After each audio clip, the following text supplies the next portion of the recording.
A continuación tenemos la participación de la doctora Farina Arreguín, que le pedimos pase.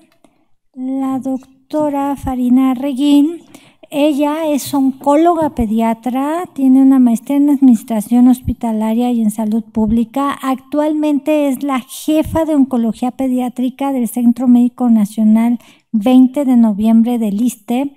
Es profesora titular con subespecialidad de Oncología Pediátrica en el ISSSTE.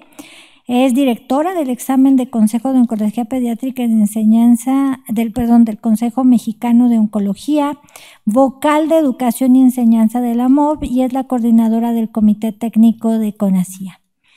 Le agradecemos inmensamente, doctora Farina Arreguín, que haya aceptado participar en este simposio y le damos la palabra. Muchas gracias, de verdad muchísimas gracias por la invitación y es un gusto platicar con ustedes de la vida después del cáncer. Hemos escuchado durante todo este tiempo cómo el pronóstico de los niños, de las niñas y de los adolescentes con cáncer infantil ha cambiado diametralmente. Actualmente hablamos de supervivencias mayores del 85% y una disminución de la mortalidad debajo del 50%.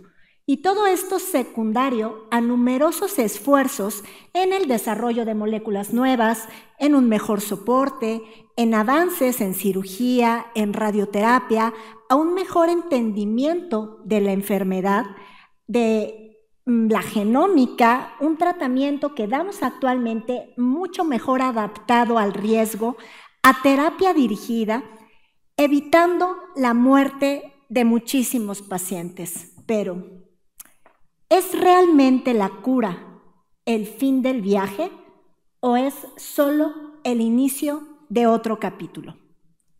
Sin duda, el ataque implacable y agresivo que tenemos contra el cáncer infantil nos ha llevado a un éxito claro. Sin embargo, la cura no viene sola. La cura tiene un costo, las secuelas. Hay muchísimas secuelas, por ejemplo, aquellas asociadas a cirugía suelen ser secuelas inmediatas, predecibles e incluso bien conocidas. A diferencia de las secuelas que se tienen, por ejemplo, con la radioterapia, que van a dar manifestaciones mucho más sutiles y que pueden demorarse incluso en su presentación. Es evidente que el niño curado de cáncer debe de ser monitoreado de por vida, no tanto por el miedo a una recurrencia tardía de la enfermedad, sino para permitir la detección temprana de las secuelas del tratamiento y de la enfermedad per se. Todo esto no es nuevo. Esto fue descrito desde 1974 por un visionario de la medicina, el doctor Giulio D'Angio, que justo en la Conferencia Nacional de la Sociedad Americana del Cáncer comentó que la cura no es suficiente. El cáncer pediátrico, visto en perspectiva, nos sitúa prácticamente al final de un largo túnel. Si vemos hacia atrás, hacia la oscuridad, es cuando iniciamos con la enfermedad, cuando no hay esperanza, cuando incluso tenemos miedo de la muerte. Pero mirando hacia adelante, hacia la luz, vemos un camino amplio y abierto. Y a nosotros, como médicos, nos corresponde el desarrollo de métodos de diagnóstico y tratamiento cada vez más refinados y precisos, para que el creciente número de niños tratados con éxito el día de hoy no se conviertan en los adultos con enfermedades crónicas del mañana. Sin duda, la cura no es suficiente. Pero, ¿cuándo hablamos de supervivientes? La supervivencia comienza en el momento del diagnóstico, porque es el momento en el que los pacientes se ven obligados a enfrentar su propia mortalidad y comienzan a hacer ajustes que van a ser parte de su futuro inmediato y, ¿por qué no?, también de su futuro a largo plazo. En el 85 se publicó en el New England un artículo titulado Reflexiones de un médico con cáncer, que fue escrito brillantemente por el doctor Mullen, que de hecho era un pediatra. Este doctor fue diagnosticado con un tumor mediastinal y narra su travesía por este camino, no solo desde la perspectiva de un paciente, sino también de médico. Y justo llama la atención que él decía que la meta a donde él quería llegar era a la curación. Pero aquí es donde yo me pregunto si realmente el término del tratamiento es el final de esto. Si realmente todo se termina cuando se toca la campana en muchos de los hospitales, ¿no? Realmente ahí terminamos hablando de curación. ¿Cuándo llega ese momento? ¿Cuándo pueden los pacientes descansar y decir, todo esto se acabó? Esta reflexión que justamente hizo ese doctor en el 86 hizo que se retirara este concepto de los pacientes de víctimas de cáncer para referirnos a ellos. Y se acuña el término de superviviente de una forma mucho más clara. Algo que debemos de hacer es retirarnos ese concepto dicotómico que muchas veces tenemos de curado o no curado. Nos toca cambiar el chip. El término de superviviente se usa cada vez más a nivel internacional, a medida que crece el perfil de investigación justamente a la supervivencia del cáncer.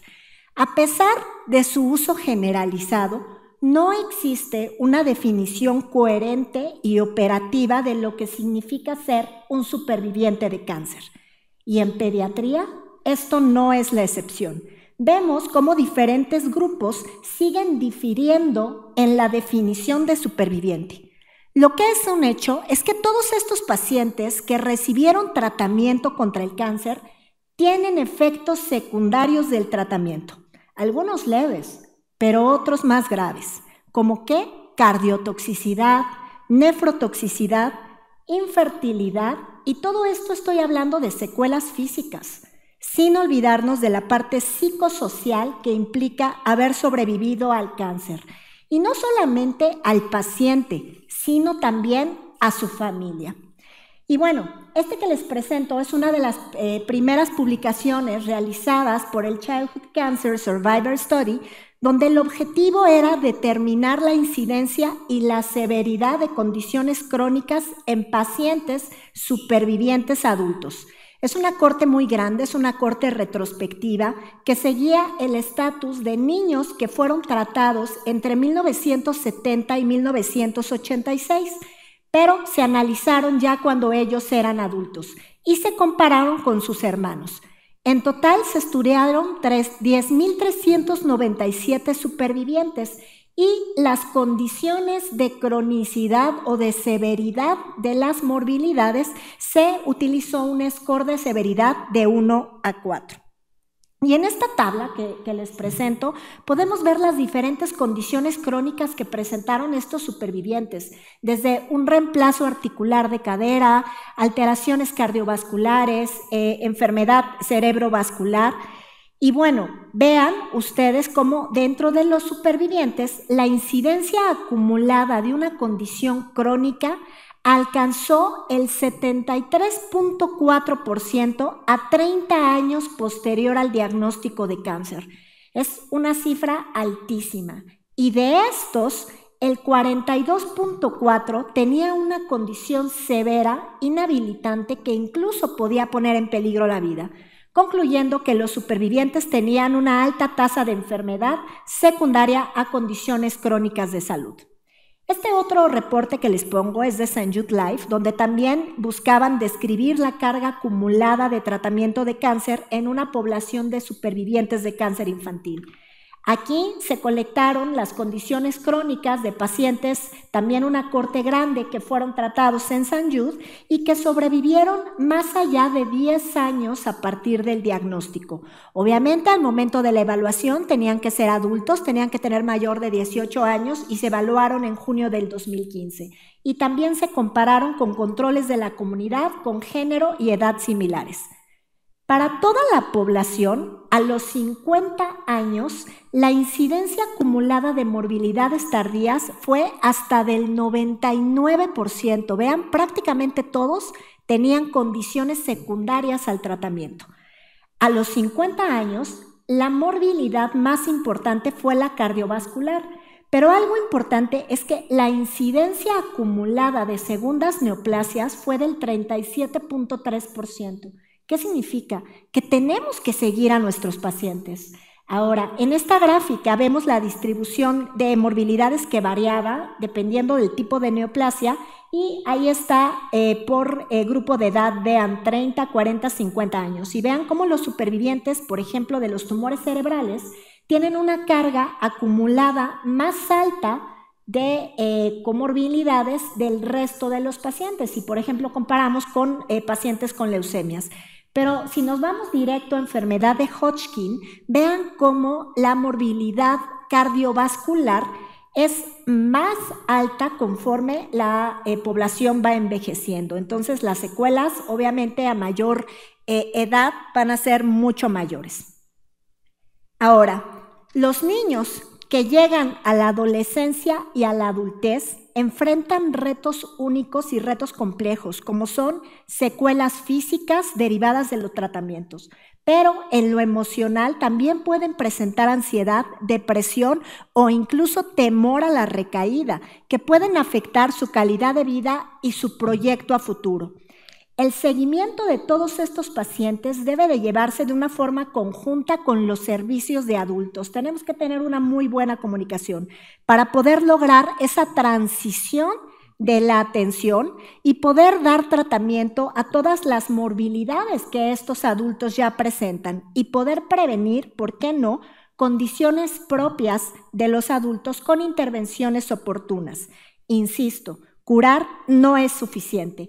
Es necesario reintegrar a la sociedad a estos jóvenes de una forma digna, con calidad de vida y calidad de supervivencia, para que sean adultos productivos, adultos autónomos y sobre todo adultos felices. Debemos informarlos sobre las secuelas y buscar empoderarlos sobre su estado de salud y el seguimiento que deben de tener. También prevenir adicciones es parte de nuestra labor. Un punto importante que quiero recalcar del seguimiento que se tiene que tener de estos pacientes, además de todas las especialidades competentes, es justamente el seguimiento por biología de la reproducción para poder preservar fertilidad en la medida de lo posible, recordando que esta intervención de biología de la reproducción idealmente debería de iniciar antes del tratamiento, obviamente siempre que esto se pueda. Pero la pregunta es, ¿cómo seguir a estos pacientes? Bueno, se trabaja en guías basadas en evidencia sobre cómo organizar el seguimiento de atención a los supervivientes de cáncer infantil. Y como en todo, vean ustedes, habían esfuerzos aislados, ¿no? Todo el mundo quería sacar sus guías, pero en el 2010 todos estos grupos se unieron para armonizar las intervenciones y recomendaciones para los supervivientes de cáncer infantil. México no es la excepción. También estamos trabajando nosotros de forma conjunta con la Agrupación Mexicana de Oncohematología Pediátrica, presidida por el doctor Luis Juárez, quien es también un gran promotor del seguimiento de estos pacientes, para adaptar este seguimiento a nuestro entorno. Pero ahora nos enfrentamos también a un nuevo reto. Estos supervivientes que además forman parte de este grupo denominado AYAS, adolescentes y adultos jóvenes, donde la reintegración escolar y laboral puede ser difícil, ya que estos pacientes enfrentan rezagos académicos, también discriminación o incluso limitaciones físicas. En el ámbito social, a veces sienten aislamiento porque las experiencias vividas pues los diferencian de forma importante de sus pares. La transición en el seguimiento pediátrico al de adultos no siempre es muy fluida, lo que genera que tengan pérdida de la continuidad de la atención. Además, en la actualidad siguen persistiendo barreras de accesos a los servicios de salud especializados e incluso a programas de apoyo psicosocial. Sin duda, tenemos mucho trabajo por delante, pero estoy segura que se puede. En el Centro Médico Nacional 20 de noviembre, que es donde yo laboro, tenemos la primera clínica de supervivientes de cáncer infantil que ha logrado este trabajo en conjunto y esta transición fluida entre los médicos pediatras y los médicos de adultos, dando a los pacientes un seguimiento personalizado por más de 20 subespecialidades. Estos pacientes son seguidos en esta clínica y tras un seguimiento de 10 años, al final se gradúan de esta clínica. Vean, con un expediente médico que les entregamos de forma física y de forma electrónica, donde viene el resumen de su padecimiento, las secuelas y las sugerencias de seguimiento por parte de cada uno de los subespecialistas de niños y de adultos que siguen a los pacientes. Y vean ustedes, ahí está Andrea. Andrea tuvo cáncer, actualmente está haciendo un máster en química justo en el INMEGEN y ella lo que quiere es curar el cáncer y dice que lo va a hacer de esa forma. Esteban, graduado, Marco Antonio con su familia y bueno, este es nuestro árbol de la supervivencia que está en la pared de oncología con las fotos de los graduados que tenemos, ¿no? Finalmente, estos son los puntos para llevar a casa. Tenemos que crear un registro nacional de supervivientes de cáncer, tanto de niños como de adultos. Guías de práctica clínica mexicanas adaptadas a nuestra realidad y a nuestro entorno, desarrollo de modelos de transición interinstitucional y tenemos que sensibilizar a nuestros médicos de primer contacto, que son los que llevan este seguimiento. Todo esto requiere un abordaje integral con énfasis en medicina de seguimiento, salud mental, integración, educación, inserción laboral y políticas públicas que garanticen equidad y calidad de la vida a largo plazo. Muchas gracias.